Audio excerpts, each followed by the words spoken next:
جی ہاں، آپ بھی بہت اچھے ہیں۔ میری تو بڑی خواہش تھی کہ آپ دونوں کی شادی ہو جاتی۔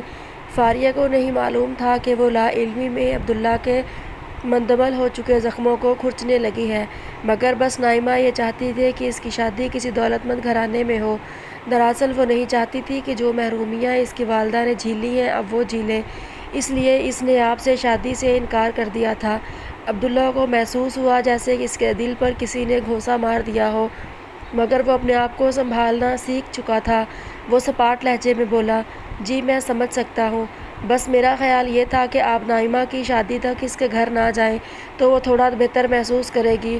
فاریہ اپنا مدعا آخرکار زبان پر لے ہی آئی، آپ اطمینان رکھیے، نائمہ کو مجھ سے کوئی تکلیف نہیں ہوگی، البتہ ان کی شادی کے بعد تو میں اسماعیل صاحب سے ملنے جا سکتا ہوں نا؟ یہ تو آپ کا بہت احسان اور بڑا پن ہوگا۔ ٹھیک ہے، آپ فکر مت کیجیے، اور کچھ نہیں بس شکریہ اور اللہ حافظ۔ عبداللہ نے بوجھل دل کے ساتھ کہا اور فون بند کر دیا۔ وقت پر لگا کر اڑ رہا تھا اور شادی کے دن قریب آتے جا رہے تھے۔ خواب میں بے لباسی کی ذلت اور عبداللہ کے ہاتھوں شکست پر کم و بیش ایک ہفتہ گزر گیا تھا۔ نائمہ ایک دو دن تو ڈسٹرب رہی، لیکن پھر شادی اور اس کے بعد کی زندگی نے اس کے خیالات کا رخ اپنی طرف موڑ لیا۔ اسی رات نائمہ اپنی ماں کے ساتھ بستر پر لیٹی ہوئی انہی خیالوں میں گم تھی۔ وہ تصورات میں خود کو یورپ اور امریکہ میں گھومتا ہوا دیکھ رہی تھی۔ اسے نہیں خبر تھی کہ اس کی ماں آمنہ بیگم کس قسم کے تفکرات میں مبتلا تھی۔ وہ بیٹی کی خواہش اور رشتے والی کے اصرار پر اس رشتے کے لیے راضی تو ہو گئی تھی، مگر اب کچھ حقیقتیں ہولناک شکل اختیار کر کے ان کے سامنے آ رہی تھی۔ پہلی فکر تو بیٹی کی جدائی کی تھی۔ ان کی کل کائنات نائمہ ہی تھی۔ اس کی خاطر عین جوانی میں بیوہ ہونے کے باوجود انہوں نے دوسری شادی نہیں کی، حالانکہ اس وقت ان کی والدہ زندہ تھی جو نائمہ کو سنبھال سکتی تھی۔ انہوں نے بے حد اصرار کیا تھا کہ آمنہ دوسری شادی کر لے۔ آمنہ بیوہ سہی مگر بہت اچھی شکل و صورت کی تھی۔ رشتے بھی آ رہے تھے۔ نائمہ کو نانا نانی اپنے پاس رکھنے کے لیے تیار تھے۔ ان کے پاس پورا موقع تھا کہ وہ زندگی کو ایک دفعہ پھر نئے سرے سے شروع کریں۔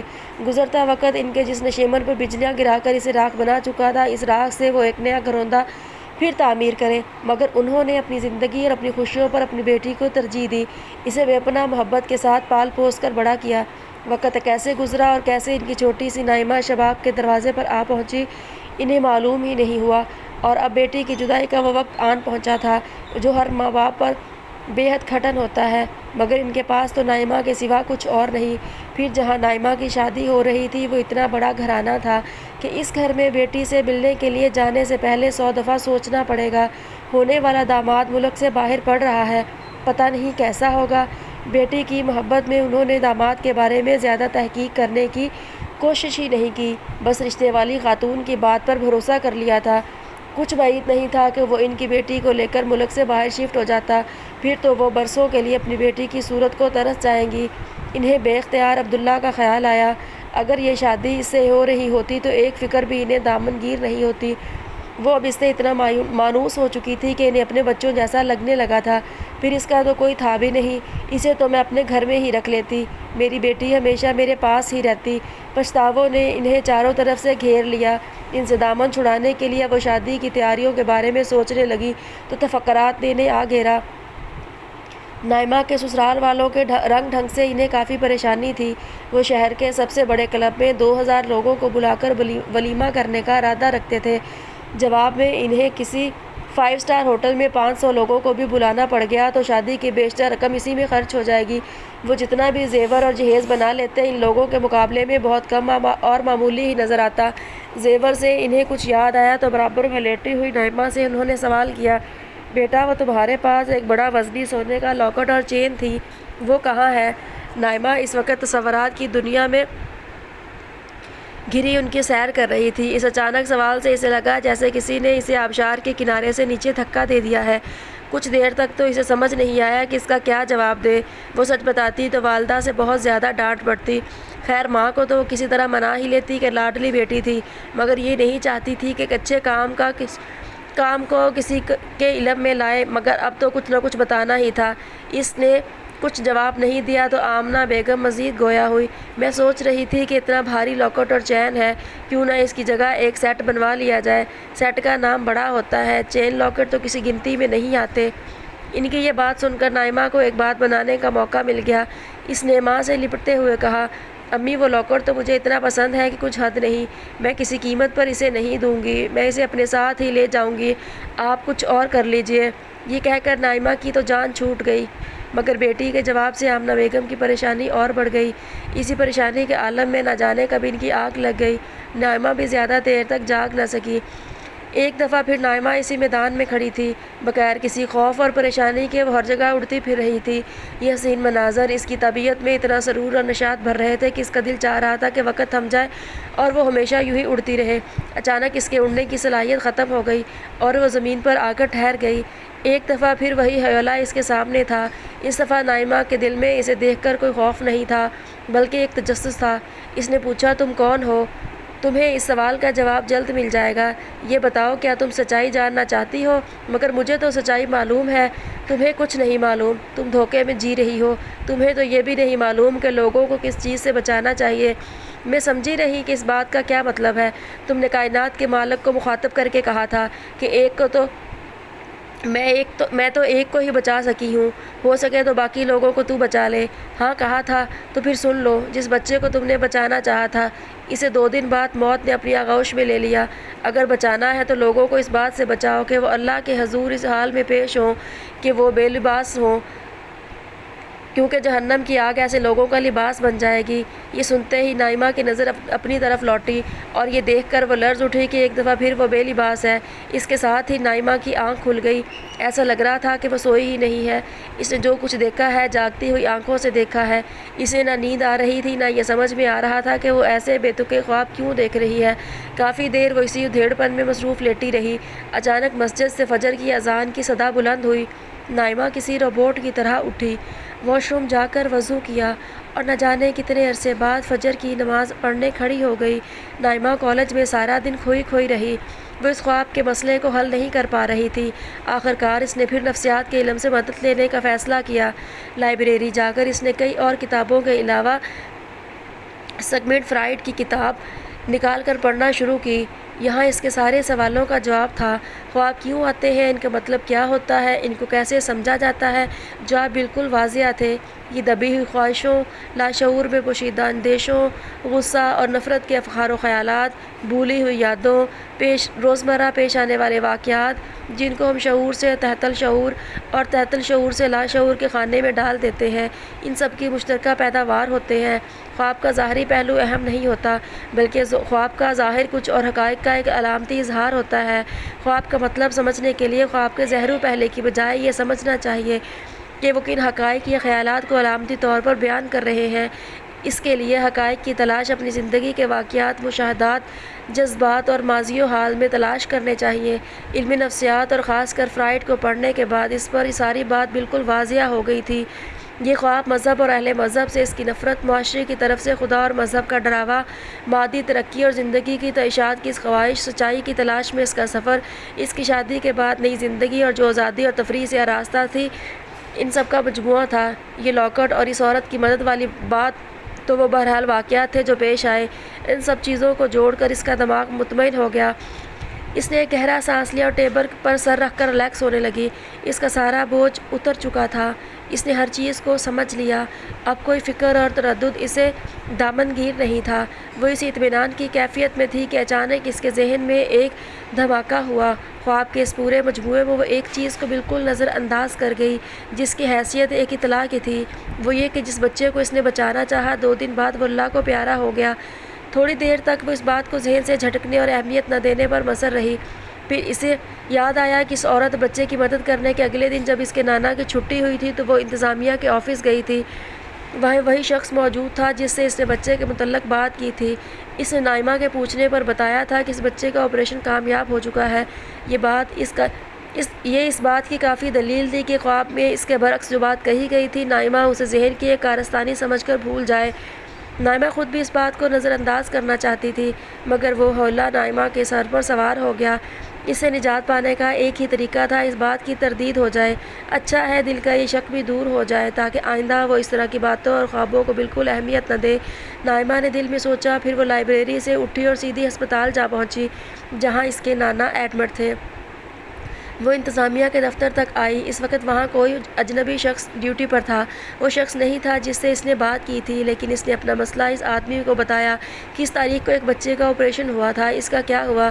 انتظامی دفتر کے کارکن نے اسے ریکارڈ آفس جانے کا کہا، جہاں مریضوں کا ریکارڈ رکھا جاتا تھا۔ تھوڑی دیر میں وہ ریکارڈ روم میں کھڑی تھی۔ اسے نہ اس عورت کا نام معلوم تھا نہ اس بچے کا، صرف تاریخ، آپریشن اور وہ رقم جو اس نے جمع کرائی تھی یاد تھی۔ یہ ایک مشکل کام تھا، مگر اپنی خوبصورت شخصیت کی بنا پر اسے یہاں بھی لوگوں سے تعاون لینے میں زیادہ مشکل پیش نہیں آئی۔ ایک شخص کمپیوٹر کے سامنے بیٹھ کر اس کی دی ہوئی تاریخ میں تلاش اور جستجو کرنے لگا۔ اس نے اکاؤنٹس کے دفتر سے بھی مدد لی۔ بات چونکہ بہت زیادہ پرانی نہیں تھی، اس لیے تقریباً نصف گھنٹے میں ہی معاملہ واضح ہو گیا۔ جس تاریخ میں نائمہ نے پیسے جمع کرائے تھے، اسی تاریخ اور رقم کی مدد سے بچے کو ڈھونڈ لیا گیا۔ اس روز اس بچے کا آپریشن ہوا تھا۔ آپریشن کامیاب رہا۔ اس بچے کی طبیعت بہتر ہو رہی تھی، مگر 2 دن بعد اس بچے کی طبیعت اچانک بگڑی اور اس کا انتقال ہو گیا۔ نائمہ نے دوپہر کا کھانا نہیں کھایا۔ وہ ہسپتال سے سیدھی گھر آئی تھی اور خاموشی سے کمرے میں جا کر لیٹ گئی تھی۔ ماں نے کھانے کا کہا تو کہہ دیا کالج میں دوستوں کے ساتھ کھا لیا تھا۔ وہ خاموش لیٹی صرف ایک بات سوچ رہی تھی۔ تحلیل نفسی اور خواب کی تعبیر کے نفسیاتی علم سے سب کچھ تو معلوم ہو گیا تھا، مگر یہ جواب کہیں موجود نہیں تھا کہ جو واقعہ خارج میں پیش آیا جس کا نائمہ کو کوئی علم نہیں تھا، وہ ٹھیک دنوں کے تعین کے ساتھ نائمہ کو خواب میں کیسے معلوم ہو گیا۔ اس ہیولے نے یہ کیسے بتا دیا کہ جس بچے کو اس نے بچانا چاہا تھا، جس کی خاطر اس نے اپنے محبوب ترین متاع کو بیچ دیا تھا، وہ ٹھیک 2 دن بعد مر گیا۔ یہ کیسے ممکن ہے؟ یہ سوال ہتھوڑا بن کر بار بار اس کے دماغ پر ضرب لگا رہا تھا۔ اسے لگ رہا تھا کہ نفسیات کے جس علم پر اسے یہ بھروسہ تھا کہ وہ انسان کا تجزیہ کر کے اس کے بارے میں سب کچھ بتا سکتا ہے، جس فلسفے پر اسے اعتماد تھا کہ وہ کائنات کی ہر گتھی سلجھا سکتا ہے، وہ سارے علم ناقابل بھروسہ اور نامکمل تھے۔ حقیقت اور سچائی کہیں اور تھی، کسی برتر جگہ پر۔ سوچتے سوچتے اس کے ذہن میں پہلے خواب کے بعد پیش آنے والے واقعات گھومنے لگے۔ لباس تقویٰ کا جو مطلب عبداللہ بتا رہا تھا، اس سے اسے اپنی برہنی کا مطلب سمجھ میں آنے لگا۔ قرآن اللہ کی کتاب ہے اور محمد صلی اللہ علیہ وآلہ وسلم اللہ کے رسول ہے۔ اس کے بعد جو دلائل عبداللہ نے دیے تھے اور جنہیں اس نے صرف اس وجہ سے نظر انداز کر دیا تھا کہ یہ سب کچھ دشمن جہاں عبداللہ کہہ رہا تھا، اب اس کی بنائی ہوئی فصیلوں کو توڑ کر اس کے دل و دماغ کی سلطنت میں اپنی جگہ بنانے لگے۔ عبداللہ کی بات اس کے کانوں میں گونجنے لگی کہ رسول وہ باتیں بتا سکتے ہیں جو ابھی پیش ہی نہیں آئی، جیسا وہ کہتے ہیں ٹھیک ویسا ہی ہو جاتا ہے۔ اتنے اعتماد سے مستقبل کی خبریں اور ماضی کے واقعات صرف اللہ تعالیٰ ہی کی طرف سے بیان کیے جا سکتے ہیں۔ عبداللہ نے کوئی فلسفیانہ نکتہ نہیں اٹھایا تھا، صرف حقائق تھے، وہ حقائق جنہیں جھٹلایا نہیں جا سکتا، جیسے کہ یہ ایک حقیقت تھی کہ جس بچے کو اس نے بچانا چاہا وہ 2 دن بعد مر گیا تھا۔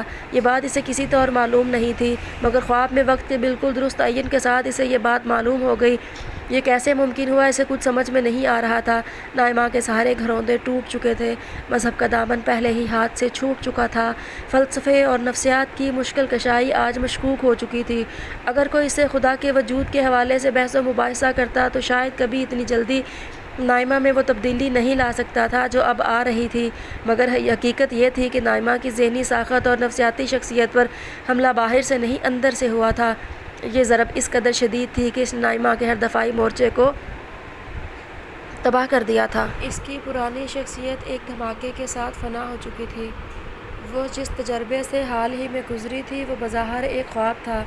وہ چاہتی تو بآسانی اس خواب کو نظر انداز کر دیتی، مگر وہ بے حس نہیں تھی کہ ذہن کی گرہوں اور الجھنوں کو فراموش کر کے جانوروں کی زندگی گزارنا شروع کر دے۔ وہ سوچتی تھی اور سوال اٹھاتی تھی اور جواب تلاش کیا کرتی تھی، مگر اب صرف سوالات رہ گئے تھے، جواب کہیں نہیں تھے، نہ انہیں جاننے کا کوئی ذریعہ بچا تھا۔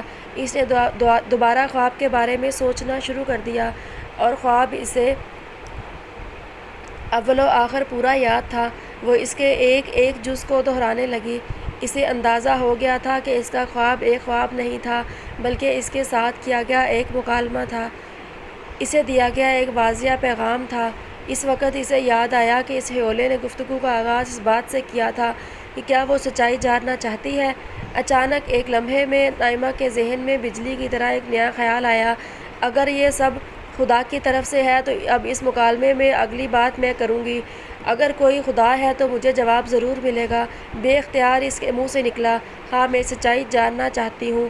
یہ کہہ کر وہ اٹھی اور وضو کیا اور ظہر کی نماز پڑھنے لگی۔ وہ جیسے ہی سجدے میں گئی اس کا دل بھر آیا۔ وہ روتے ہوئے کہنے لگی، پروردگار میں تجھے نہیں مانتی تھی، اس لیے کہ میرے بہت سے سوالوں کا جواب کہیں نہیں ہے۔ اس دنیا میں اتنا ظلم کیوں ہے؟ یہاں عدل اور انصاف کیوں نہیں؟ مگر یہاں مادے کی حکومت نہیں اور تیرا حکم چلتا ہے، تو پھر اتنی ناانصافی کیوں ہے؟ لوگ کیوں مرتے ہیں؟ کیوں پیدا ہوتے ہیں؟ کچھ لوگ محروم کیوں رہ جاتے ہیں؟